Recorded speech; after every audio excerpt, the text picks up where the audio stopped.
नमस्कार, खबरों की खबर में आपका स्वागत है। महाराष्ट्र में जो राजनीतिक स्थितियां बदली हुई थी, अब एक बार फिर पटरी पे आती दिख रही है। शिवसेना की हेकड़ी निकलती दिख रही है और शिवसेना अब लगभग मान चुका है कि वहां पर सरकार बीजेपी की बनेगी और बीजेपी की सरकार को वो सहयोग देंगे। यानी मुख्यमंत्री पद को लेकर लगाए जा रहे कयास और शिवसेना का 50-50 फार्मूला दोनों बिखर गया है। शिवसेना को पता चल गया कि इतने दिनों के से जो चल रही थी राजनीतिक गड़बड़ियां, वहां पे जो शिवसेना बड़बोलापन दिखा रहा था और उद्धव ठाकरे से लेकर संजय राउत तक अलग अलग बयान दे रहे थे। सामना में भी वो लोग ऐसे आर्टिकल लिख रहे थे जैसे केंद्र में वो विपक्ष की भूमिका में हों और राज्य सरकार में अपनी भूमिका बढ़ाने के लिए वो केंद्र सरकार को टारगेट कर रहे थे। लेकिन अब 2 दिनों के अंदर उनकी सारी हेकड़ी खत्म हो गई है। अब शिवसेना झुक गई है। कल यानी कि 30 तारीख को भाजपा के विधायक दल की बैठक हुई। शिवसेना को भी इस बैठक का इंतजार था। शिवसेना इंतजार कर रही थी। उद्धव ठाकरे ये सोच रहे थे कि कब बीजेपी अपने विधायकों की बैठक कराए और उसके बाद हम भी अपने विधायकों को एक साथ लाएं और उससे बातचीत करें कि आगे की रणनीति क्या हो सकती है। इसलिए बीजेपी विधायक दल के बैठक में फिर से देवेंद्र फडणवीस को अपना नेता चुन लिया गया। यानी विधायक दल का नेता चुन लिया गया और देवेंद्र फडणवीस ने भी उद्धव ठाकरे की सराहना कर दी। उन्होंने दोस्ती का हाथ बढ़ाया और उन्होंने कहा कि उद्धव ठाकरे अच्छी भूमिका निभाए हैं और शिवसेना और भाजपा के गठबंधन को, जो प्री पोल गठबंधन हुआ था, चुनाव से पहले जो गठबंधन की गई थी, जनता ने उसी को बहुमत दिया है। उन्होंने पोलाइटली शिवसेना को यह संदेश दे दिया कि अगर तुम हमारे सहयोग में नहीं आते हो तो फिर हम आगे अपना रास्ता अपनाने के लिए तैयार हैं। इसके एक दिन बाद शिवसेना ने भी अपने विधायकों की बैठक बुलाई। विधायक दल की बैठक हो रही थी और इस बीच उद्धव ठाकरे अपनी रणनीति को लेकर चर्चा कर रहे थे। लेकिन शिवसेना के विधायकों के बीच फूट पड़ी हुई थी। शिवसेना प्रमुख को यह लग रहा था कि अगर जो सुर हम पिछले 1 सप्ताह से अपनाए हुए हैं, जिस रास्ते पे चल रहे हैं, अगर उस रास्ते पे चले तो हमारे विधायक हमारा सहयोग करने वाले नहीं हैं। वो किसी न किसी तरह से बीजेपी के साथ, हम सहयोग के साथ ही सरकार बनाने की इच्छा रखते हैं। वो एनसीपी और कांग्रेस के साथ जाना नहीं चाहेंगे क्योंकि दोनों पार्टी जो हैं और दूसरी तरफ शिवसेना, ये दोनों के बीच विचारधाराओं का बहुत बड़ा गैप है। दोनों एक उत्तर हैं तो दूसरे दक्षिण हैं। तो ऐसी स्थिति में दोनों के बीच सहयोग की बात करना उद्धव ठाकरे को महंगा पड़ रहा था और इसीलिए विधायक दल की बैठक में भी उन्होंने आदित्य ठाकरे का नाम आगे नहीं किया। वो जानते थे कि आदित्य ठाकरे का नाम आगे करने का मतलब है कि फिर हमें मुख्यमंत्री की दावेदारी पेश करनी पड़ेगी। यानी विधायक दल का नेता जिसे चुना जाएगा वो बड़ा नेता होता है और लगभग अगर पार्टी सरकार बनाने की मंशा रखती है तो विधायक दल के नेता को मुख्यमंत्री पद का दावेदार बताया जाता है। और शिवसेना ये पिछले 1 सप्ताह से मुख्यमंत्री पद की मांग कर रही थी। उद्धव ठाकरे बार बार ये बोल रहे थे कि भाजपा और शिवसेना के बीच सरकार तभी बनेगी जब 50-50 फार्मूला लागू होगा और मुख्यमंत्री का पद 2.5 साल के लिए भाजपा के पास और 2.5 साल के लिए शिवसेना के पास जाएगा। लेकिन उनको जब लग गया कि विधायकों के बीच भी फूट पड़ सकती है तो उन्होंने एक कदम पीछे बढ़ा लिया। ये पीछे हट गए और आदित्य ठाकरे की जगह पर एकनाथ शिंदे को विधायक दल का नेता मनोनीत कर दिया। अब विधायक दल का नेता बनने के बाद एकनाथ शिंदे जब वहां पर बात कर रहे थे तो उन्हें भी पता था कि हम मुख्यमंत्री या उप मुख्यमंत्री के दावेदार नहीं हो सकते। अगर उप मुख्यमंत्री की बात आएगी तो फिर आदित्य ठाकरे का नाम आगे किया जाएगा। लेकिन विधायक दल का नेता चुनने का मतलब था कि मुख्यमंत्री पद की दावेदारी छोड़ देना। अगर मुख्यमंत्री पद पर अड़े रहना था तो आदित्य ठाकरे को ही चुना जाना था विधायक दल का नेता। ये संजय राउत जो शिवसेना के बड़े नेता हैं और कुछ दिनों से उठपटांग बयान दे रहे थे, यहां तक कि हरियाणा में जो दुष्यंत चौटाला और बीजेपी की सरकार बनी है तो उन्होंने भी मतलब सामान्य राजनीतिक जो कटसी होती है उसको पार करते हुए ऐसा बयान संजय राउत ने दिया था जिससे दुष्यंत चौटाला भी गुस्सा हो गए थे। उन्होंने कहा था कि शिवसेना में किसी के बाप जेल में नहीं है, इसके कारण यहां पर उप मुख्यमंत्री की बात नहीं होगी। अब ये तो पता है कि दुष्यंत चौटाला के पिता अजय चौटाला जेल में थे और उन्होंने पैरोल पे रिहा किया गया कुछ दिनों के लिए, और इसके कारण उन पे कटाक्ष किया था संजय राउत ने। दुष्यंत चौटाला भी गुस्से में थे और उन्होंने भी प्रतिक्रिया की। लेकिन अब ये बड़बोले संजय राउत की हेकड़ी भी निकलती नजर आ रही है, वो सॉफ्ट हो गए हैं। उनको लगने लगा है कि अब जब सरकार बीजेपी और शिवसेना की बनेगी तो फिर हम जितना ज़्यादा ये घटिया बयान दे रहे हैं उसकी प्रतिक्रिया मेरे ऊपर ही होगी।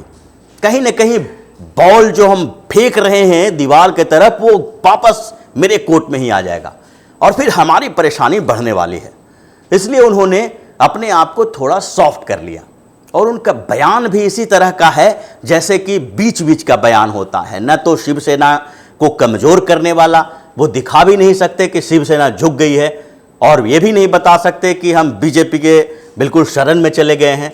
तो उन्होंने अपनी प्रतिक्रिया करने का तरीका बदल लिया। वो देखने लगे कि शिवसेना और बीजेपी की सरकार अब बननी है और इस बीच ये लोग राज्यपाल से मुलाकात भी करेंगे, राजनीतिक परिस्थितियों पर चर्चा करेंगे और बताएंगे कि क्या राजनीतिक स्थिति है महाराष्ट्र की।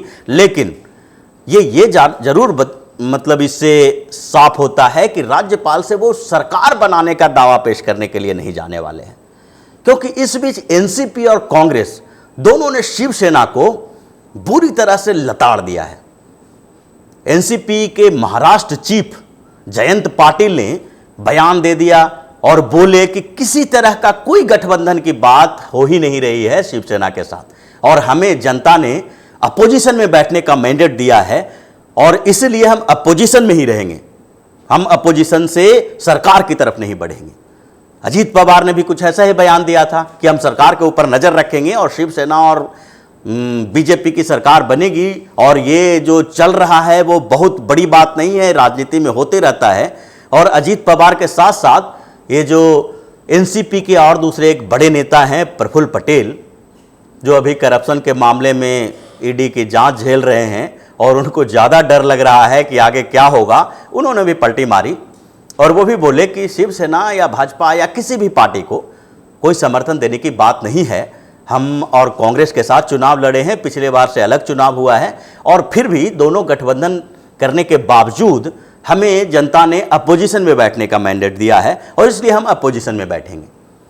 अब कांग्रेस ने भी पहले बता दिया था कि शिवसेना को समर्थन देने का कोई सवाल ही नहीं उठता है, कोई प्रश्न नहीं उठता है।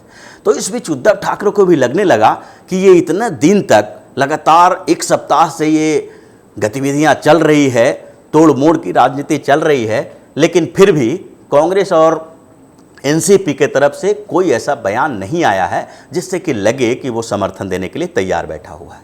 और बीजेपी अपने फार्मूले पे अड़ी हुई है। बीजेपी ने भी यह स्पष्ट कर दिया है कि हम मुख्यमंत्री का पद नहीं देंगे, उप मुख्यमंत्री का पद दिया जा सकता है। उप मुख्यमंत्री कोई बड़ी चीज़ नहीं होती है, वो दूसरे मंत्रियों की तरह ही होते हैं, जबकि मुख्यमंत्री के रहते हुए उप मुख्यमंत्री की अपनी कोई औकात है नहीं। वो सिर्फ एक ऐसा पद है जिससे कि सामने वाले या दूसरे जगह पर आपके पावर का एहसास होता है कि आपकी पार्टी सत्ता में सहयोगी है, तो आपको एक ऑनररी पद दे दिया गया है। उप मुख्यमंत्री के किसी काम के लिए सिग्नेचर नहीं कर सकते, कैबिनेट के फैसलों पर सिग्नेचर नहीं कर सकते। वो तभी कर सकते हैं कुछ जब मुख्यमंत्री कुछ समय के लिए बाहर जा रहे हैं और उन्होंने वो अधिकार उप मुख्यमंत्री को दे रखा हो। ऐसा होता नहीं है। इसलिए उप मुख्यमंत्री बनाने की बात जब होती है, या पहले भी इतिहास में उप प्रधानमंत्री बनाने की बात हुई, तो प्रधानमंत्री को या मुख्यमंत्री को इसकी समस्या नहीं होती है कि किसको उप मुख्यमंत्री या उप प्रधानमंत्री बनाया जाना चाहिए। वो आसानी से स्वीकार कर ली जाती है। आदित्य ठाकरे के लिए भी ये फार्मूला बीजेपी ने दे दिया है। शिवसेना ने जो 50-50 का फार्मूला दिया था उसे भी बीजेपी ने रिजेक्ट कर दिया है। बीजेपी का मानना है कि 50-50 का फार्मूला तभी अप्लाई होता जबकि सीट भी 50-50% होता है, मतलब बराबर सीटें होती दोनों को, लेकिन दोनों की सीटें बराबर नहीं हैं। बीजेपी की सीट और शिवसेना के सीटों में लगभग 50% का अंतर है, कहाँ 56, कहाँ 105। तो बीजेपी ने भी इसके लिए शिवसेना को एक फार्मूला दे दिया है और उसने बोला है कि प्रोपोर्शनल सिस्टम, मतलब अनुपातिक आधार पर शेयरिंग होना चाहिए, यानी कि 13 सीट आप रख लो, 26 सीट मैं रख लेता हूं। और इस आधार पर भी बातचीत आगे बढ़ रही है, लेकिन इसमें बीजेपी ने भी स्ट्रिक्टली कह दिया है कि किसी भी स्तर पर हम 2-3 महत्वपूर्ण पोर्टफोलियो शिवसेना को नहीं देने वाले हैं। अब उसमें कुछ नेगोशिएशन हो सकता है, जैसे गृह मंत्रालय, वित्त मंत्रालय, और चूंकि महाराष्ट्र में शहरी विकास मंत्रालय एक महत्वपूर्ण पद होता है मंत्रिमंडल के लिए, तो वो तीनों पद के लिए शिवसेना को मना कर दिया गया है। लेकिन ये कोई बड़ी बात नहीं है, हो सकता है कि इस 3 में से एक आध और शिवसेना को दे दी जाए, लेकिन इस बीच शिवसेना को इतने पर ही मानना पड़ेगा। और जो स्थितियां बन रही है, जैसा दिख रहा है कि शिवसेना अब झुकती नजर आ रही है, तो ऐसा लग रहा है कि जैसा बीजेपी ने प्लान किया था कि 4-5 नवंबर तक एक बड़े आयोजन के साथ मुख्यमंत्री देवेंद्र फडणवीस फिर से मुख्यमंत्री पद की शपथ लेंगे, और उस बीच तक शिवसेना के पास मौका है, जितना भी इधर उधर उछलना कूदना है कूद ले। अगर वो नहीं मानती है तो फिर हम अपना एक प्लान बना के रखे हैं, उस प्लान पर काम करेंगे। हो सकता है कि ये अल्पमत की सरकार बनाएं और उसके बाद ये शरद पवार भी पीछे हटने के लिए मजबूर हो जाएंगे, कांग्रेस और शिवसेना थोड़ा विरोध करेगी, लेकिन उसके बाद सरकार बनी रह जाएगी, क्योंकि सदन से कुछ लोग वॉकआउट कर जाएंगे, और वॉकआउट कर जाएंगे तो फिर उसके बाद बहुमत साबित करना आसान हो जाएगा। तो इस तरह से अल्पमत की सरकार भी बन सकती है, और जो एक और प्लान बनाए हैं जो कर्नाटक स्टाइल का, वो भी रह सकता है। लेकिन इस बीच 4-5 नवंबर तक का टाइम शिवसेना के पास है, और वो टाइम अब खत्म होने से पहले ही शिवसेना झुकती नजर आ रही है। ऐसा लग रहा है कि शिवसेना भाजपा को सहयोग देने के लिए तैयार हो जाएगी। तो इसी तरह की खबरों के साथ फिर से हाजिर होंगे, तब तक के लिए बने रहिए ओपिनियन पोस्ट इंटरनेट टीवी के साथ, देते रहिए हमें सहयोग, ताकि इसी तरह की खबर हम आपके लिए लाते रहें। नमस्कार।